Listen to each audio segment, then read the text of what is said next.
Lo tahu kan film pendek Tilik? Sebuah film pendek berdurasi 32 menit yang sempat booming di bulan Agustus 2020. Bahkan sampai video ini dibuat, seenggaknya film Tilik telah ditonton 24 juta kali. Kalau gue tanya, apa satu kata yang menggambarkan film Tilik itu? Yeps, sebagian besar dari lo bisa jadi akan memikirkan kata gosip. Isi film Tilik memang fokus pada aktivitas bergosip serombongan ibu-ibu yang sedang dalam perjalanan menjenguk ibu lurah dengan menggunakan truk. Gosip emang fenomena yang bersifat multikultural alias ada di mana-mana.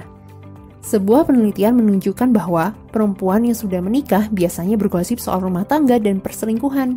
Kalau laki-laki biasanya tentang pekerjaan dan seksualitas. Gosip menunjukkan pola yang sama, yaitu berkaitan dengan reputasi sosial kita di masyarakat. Sekarang, pernah nggak sih kita bertanya-tanya ke diri kita sendiri, kenapa sih manusia suka bergosip? Akhirnya gue baca-baca, dan didapatkanlah sebuah teori yang berjudul Self-Concept Enhancing Tactician, atau SEN, yang kalau diartikan jadi teori tentang taktik untuk meningkatkan konsep diri. Teori SEN ini mengasumsikan bahwa manusia melakukan aktivitas tertentu, termasuk bergosip, dengan tujuan untuk menaikkan gambaran dan konsep diri kita, baik secara pribadi maupun sosial. Nah, teori SEN ini membagi motivasi perlindungan konsep diri manusia menjadi 3 macam. Oke, langsung aja kita kupas satu-satu. Pertama, motivasi untuk pengembangan diri.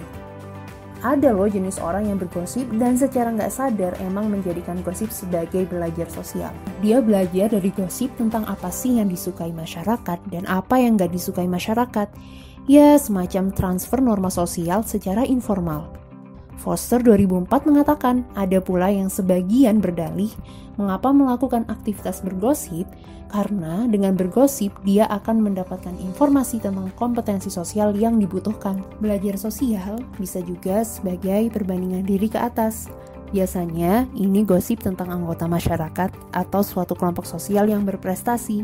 Sebab lo jadi bandingin diri lo sama mereka yang lebih dari lo. Bisa jadi hal ini akan memicu lo untuk semakin termotivasi. Strategi yang kedua untuk meningkatkan konsep diri adalah promosi diri.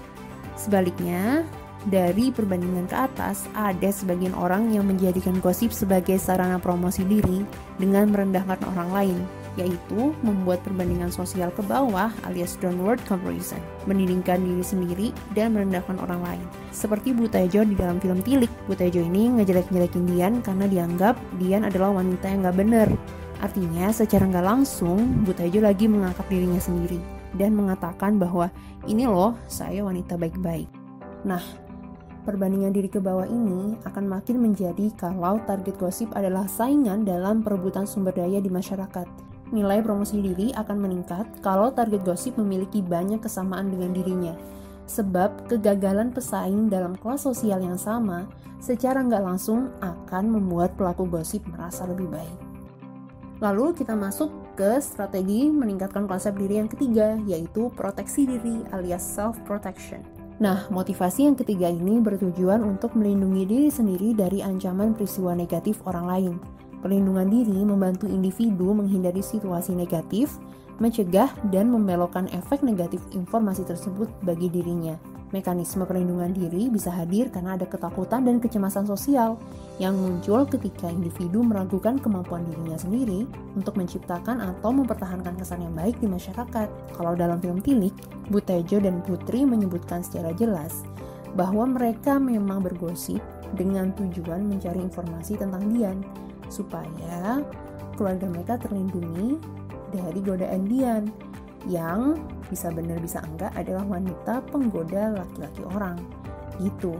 Jadi mereka berdalih gosip adalah cara untuk melindungi keluarga mereka. Jadi kenapa sih manusia suka gosip? Menurut teori SEN ini, orang bergosip karena ingin melindungi konsep diri.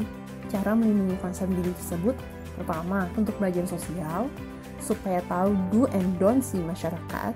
Yang kedua, bisa jadi karena ingin mempromosikan diri dengan merendahin orang lain. Ketiga, motif pelindungan diri karena ingin menghindarkan diri dari ancaman negatif dari orang lain tersebut. Tapi guys, untuk melindungi diri dan menciptakan konsep diri yang positif, nggak harus dengan cara bergosip. So, be kreatif, hindari gosip sebisa mungkin.